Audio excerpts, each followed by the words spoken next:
আমাদের পড়া ছিল ফৌজদারি কার্যবিধি আইনের 544 ধারা, 551 ধারা, 550 ধারা, 551 ধারা, 560, 561 আর 565 এই কটা ধারা দিয়ে আমরা শেষ করব। তারপর আমরা আজকে নতুন আলোচনা করব। তা 544 ধারা যেটা পড়াইছিলাম, সাক্ষী, বাদী, ফরেদি যারা আদালতে সাক্ষ্য দিতে আসে, সাক্ষী, বাদী, ফরেদি যারা আদালতে সাক্ষ্য দিতে আসে, এই সাক্ষী, বাদী বা ফরেদির আদালত চাইলে তাদের যে খরচটা, এই খরচটা সরকারি কোষাগার হইতে দেওয়ার জন্য আদেশ দিতে পারেন, যা 544 দ্বারা উল্লেখ আছে। তাহলে আমরা 544 দ্বারা কি দেখতে পেলাম, যে বাদী, সাক্ষী বা ফরেদি যারা আদালতে সাক্ষ্য দিতে আসে দূরবর্তী এলাকা থেকে, যদি আদালত চায় এই যে সাক্ষীকে আদালতে হাজির করছে, আদালত চাইলে তার যে খরচ হয়েছে এই খরচটা সরকারি কোষাগার হইতে তাদেরকে দেওয়ার জন্য আদেশ দিতে পারে। এটা বলা আছে 544 ধারা। 550 ধারা যেটা আমরা সন্দিগ্ধ সম্পত্তি বা চুরাই সম্পত্তি, আর এই চুরাই সম্পত্তি আমরা আবার দণ্ডবিধির আইনের 410 ধারায়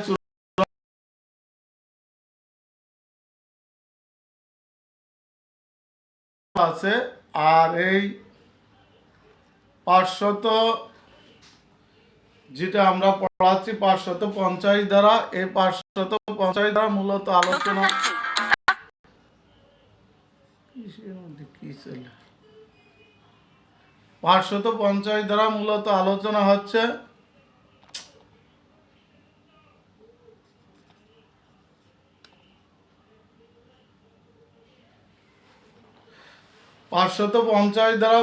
আলোচনা হচ্ছে যে আপনার এই যে সন্দিগ্ধ সম্পত্তি বা চুরাই সম্পত্তি, এই ধরনের সম্পত্তি বা সন্দেহজনক ব্যক্তির নিকট হইতে যদি কোনো সম্পত্তি পাওয়া যায়,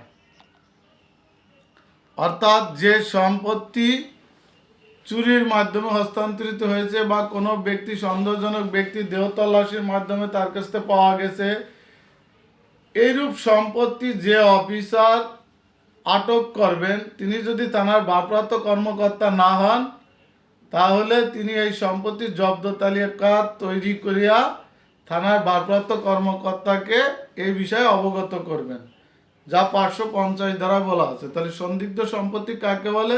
চুরির মাধ্যমে বা সন্দেহজনক ব্যক্তির মাধ্যমে যে সম্পত্তি হস্তান্তরিত হয়েছে এইরূপ সম্পত্তিকে সন্দিগ্ধ সম্পত্তি বলে। আর এই সম্পত্তি যে অফিসার আটক করবে তিনি যদি থানার ভারপ্রাপ্ত কর্মকর্তা না হন, যদি অন্য কোনো তার অধীনস্থ কোনো পুলিশ কর্মকর্তা হন, তাহলে তিনি কি করবেন, এই সম্পত্তি একটা জব্দ তালিকা তৈরি করবেন এবং এই জব্দ তালিকা এবং এই সম্পত্তির বিষয়ে থানার ভারপ্রাপ্ত কর্মকর্তাকে অবগত করবেন, যা 550 দ্বারা আমরা আলোচনা করলাম।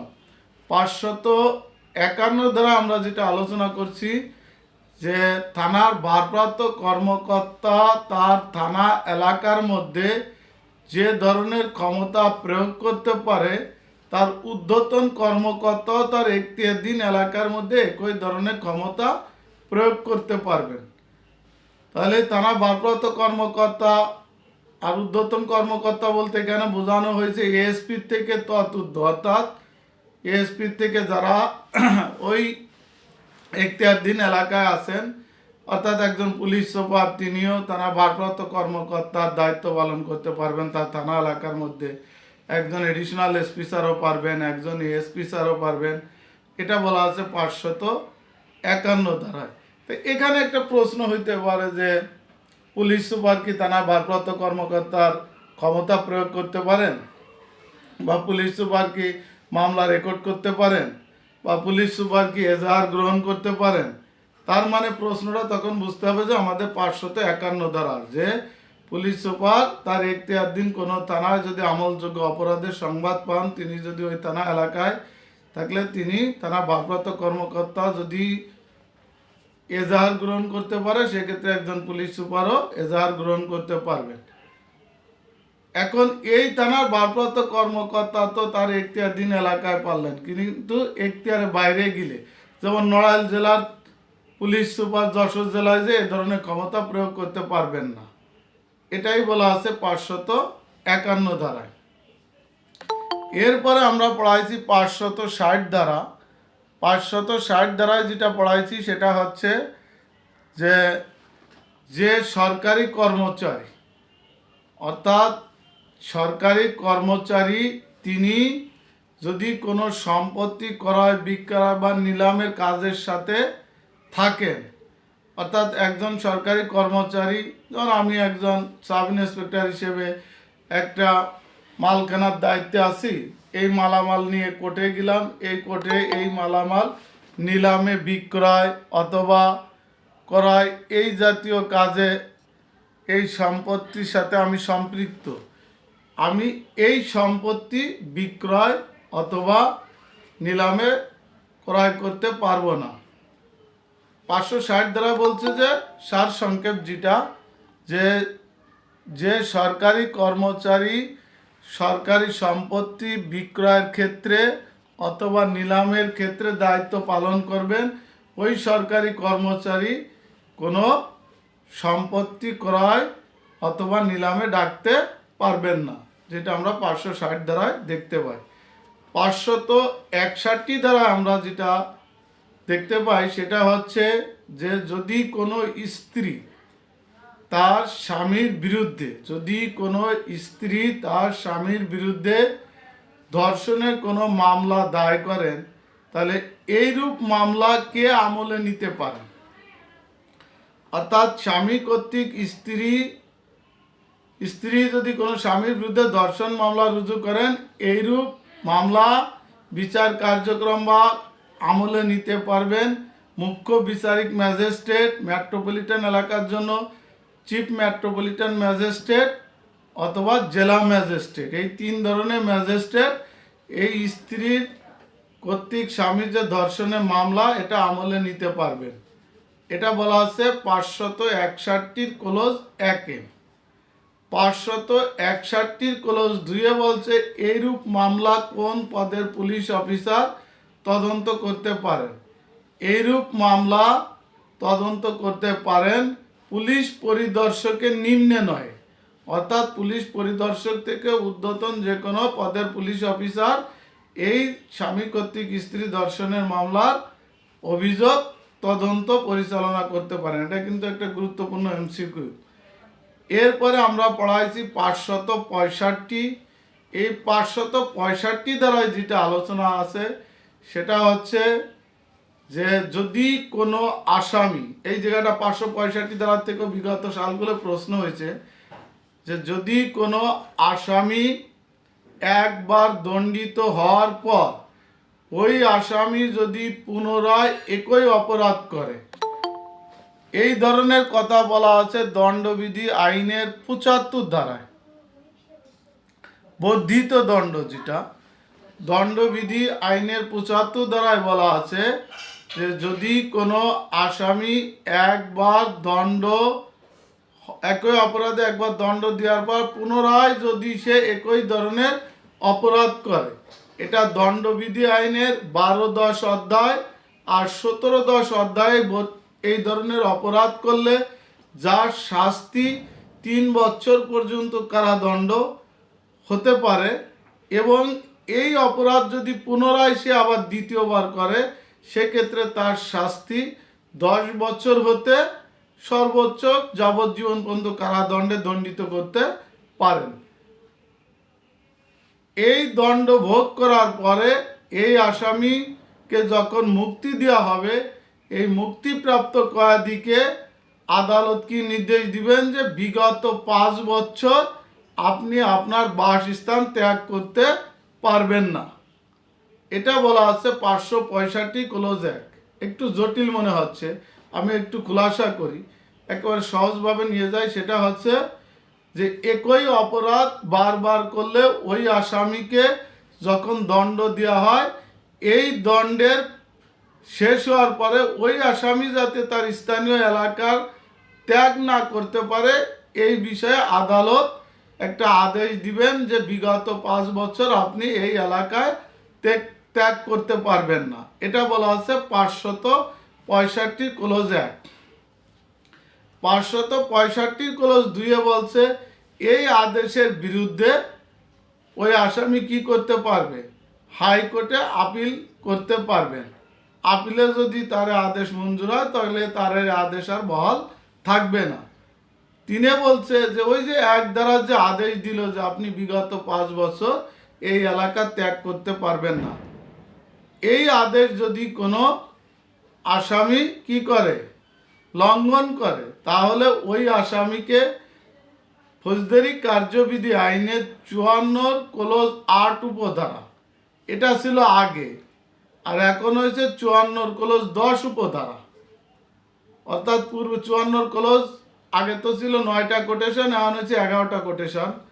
আর যারা আমার ক্লাস করছেন তারা হয়তো দেখবেন, এই ক্লাসটা আমি করাইছি। আর যারা এই ক্লাসটা করেন নাই তারা হয়তো এটা জানেন না যে এখন বিনা পরোয়ানায় 11টা কোটেশন আছে, 11টা পদ্ধতিতে বিনা পরোয়ানায় গ্রেপ্তার করা যায়, আর আগে ছিল 9টা কোটেশনে। তাহলে এই যে আগের যেটা বলা ছিল সেটা ছিল 54 ক্লোজ 8 উপধারা মুক্তিপ্রাপ্ত, অর্থাৎ 565 ক্লোজ 3 উপধারা লঙ্ঘন করলে ওই আসামিকে বিনা পরোয়ানায় গ্রেপ্তার করা যায়। আর এখন আসছে এই যে 2025 সালে যেটা সংশোধন করা হয়েছে, সেই সংশোধনে বলা আছে যে 565 ক্লোজ 10 উপধারা লঙ্ঘন করলে সেই আসামিকে যে কোনো পদের পুলিশ অফিসার বিনা পরোয়ানায় গ্রেপ্তার করতে পারে। আর আমরা তো জানি যে কোনো পদের পুলিশ অফিসার মানে একজন কনস্টেবলও বিনা পরোয়ানায় গ্রেপ্তার করতে পারবেন। আর বিনা পরোয়ানায় গ্রেপ্তার মানেই হচ্ছে পিআরবি 316 বিধি। আমি আবার একটু এই জায়গাটা একটু রিপ্লে করি, সেটা হচ্ছে আমরা 544 পড়াইছি যে আসামির খরচ চাইলে আদালত সরকারি কোষাগার হইতে দেবার জন্য নির্দেশ দিতে পারেন। 544। 585 চুরাই সম্পত্তি বা সন্দিগ্ধ সম্পত্তি পাওয়ার পর পুলিশ এটা কি করবেন, একটা জব্দ তালিকা তৈরি করবেন এবং এই জব্দ তালিকার বিষয় তার থানার ভারপ্রাপ্ত কর্মকর্তাকে অবগত করবেন, যেটা 585 বলা আছে। 551 বলা আছে থানার ভারপ্রাপ্ত কর্মকর্তা তার থানা এলাকায় যে ধরনের ক্ষমতা প্রয়োগ করতে পারেন, ঠিক একই ধরনের ক্ষমতা তার ঊর্ধ্বতন পদের যে কোনো অফিসার তার এখতিয়ারধীন এলাকায় একই ধরনের ক্ষমতা প্রয়োগ করতে পারেন। 551। তারপরে 560 যেটা পড়ানো হয়েছে সেটা হচ্ছে যে সরকারি কর্মচারী কোনো সম্পত্তি ক্রয় বা নিলামের সাথে সংযুক্ত আছেন, ওই সরকারি কর্মচারী ওই সম্পত্তি ক্রয় বা নিলাম করতে পারবেন না।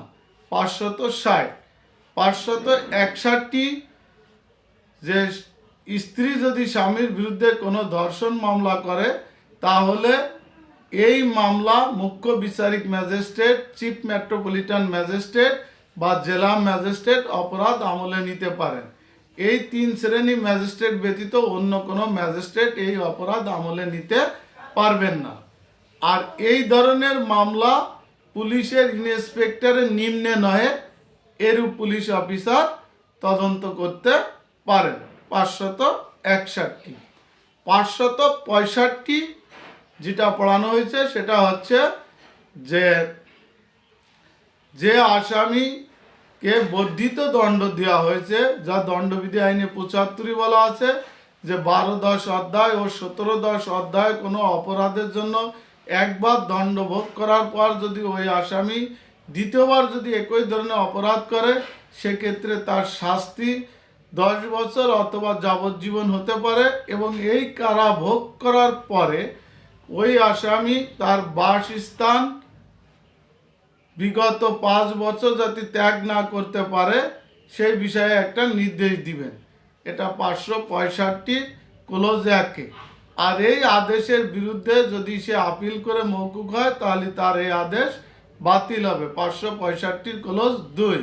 565 ক্লোজ 3 বলছে যে উপধারা 1-এর যে আদেশ, এই আদেশ যদি বহাল থাকে তাহলে ওই আসামি যদি শর্ত লঙ্ঘন করে তার স্থান ত্যাগ করে, তাহলে এই শর্ত লঙ্ঘন করার কারণে যে কোনো পদের পুলিশ অফিসার তাকে, পূর্বে বলা হয়েছে 54 ক্লোজ 8 আর বর্তমানে সংশোধনীতে আছে 54 ক্লোজ 10 উপধারা মোতাবেক যে কোনো পদের পুলিশ অফিসার তাকে বিনা পরোয়ানায় গ্রেপ্তার করতে পারেন।